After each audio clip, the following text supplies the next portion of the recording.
dari Abu Hurairah, kiamat tidak akan terjadi sehingga kalian memerangi satu kaum yang bermata sipit. Berarti kalian itu siapa?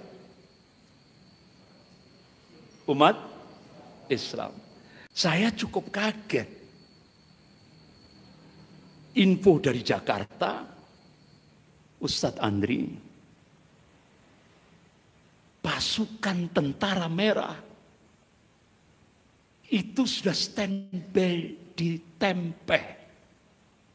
Akhirnya saya coba kontak teman-teman yang ada di Lumajang. Coba cek, benar enggak? Benar Ustadz. Tentara-tentara merah bermarkas di Tempe. Dan itu info dari Jakarta menginfokan. Itu kalau ditombol, itu pergerakannya nanti menuju Malang, Probolinggo.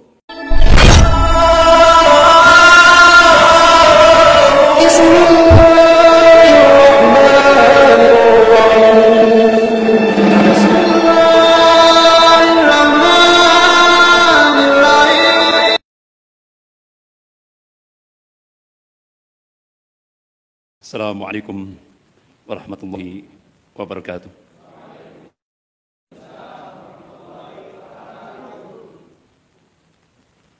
Innal hamdalillah asyhadu an la ilaha illallah wahdahu la syarikalah wa asyhadu anna Muhammadan abduhu wa rasuluh.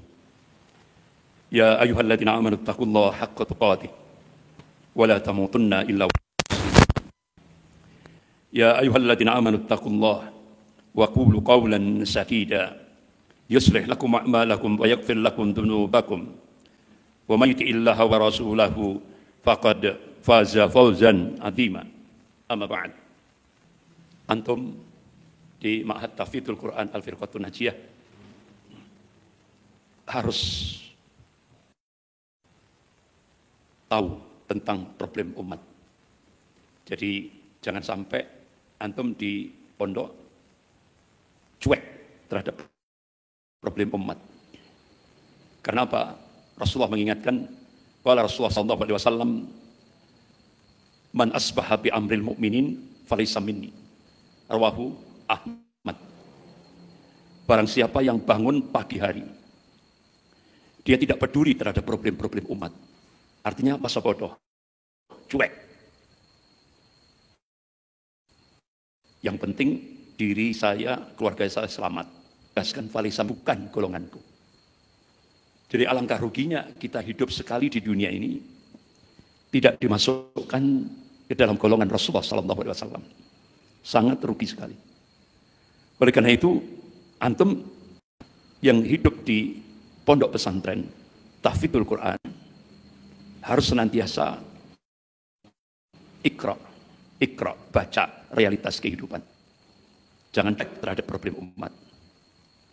Bahkan dalam kitab Al-Bidayah wa Nihayah yang ditulis oleh Al-Imam Ibnu Katsir rahimahullah, begitu juga dalam kitab Sahih Bukhari, saat Rasulullah menghadapi sakaratul maut, terucap ucapan beliau, ummati, ummati, ummati.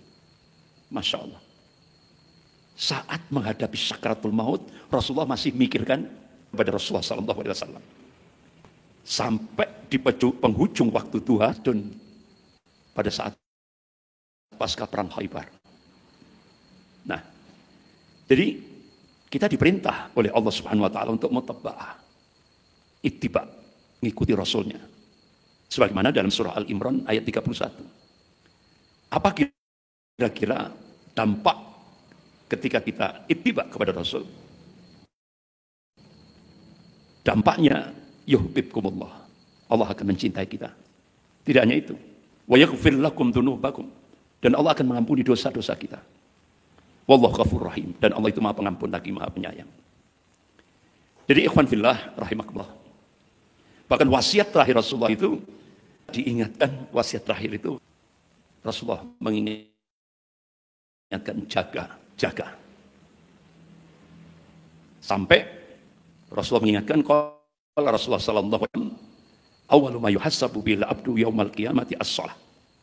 Fa in saluhat saluha sa'iru amalihi wa in fasadat sa'iru amalihi.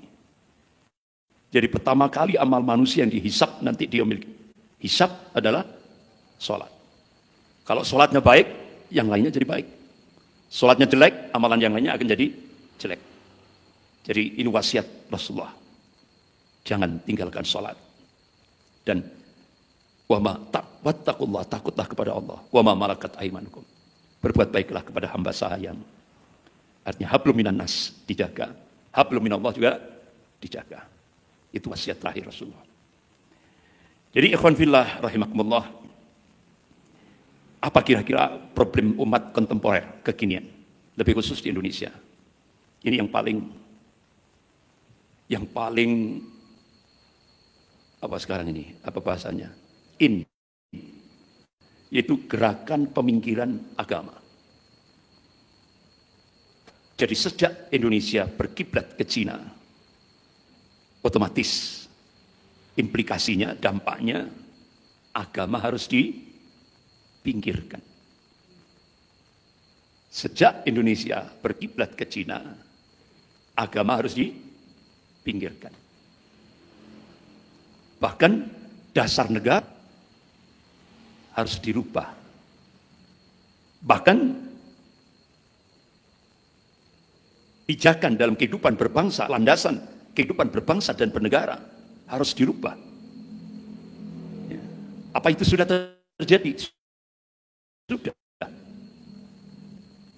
Jadi dengan dimunculkan RUU HIP, itu Pancasila mau diganti jadi Trisila, Ekasila.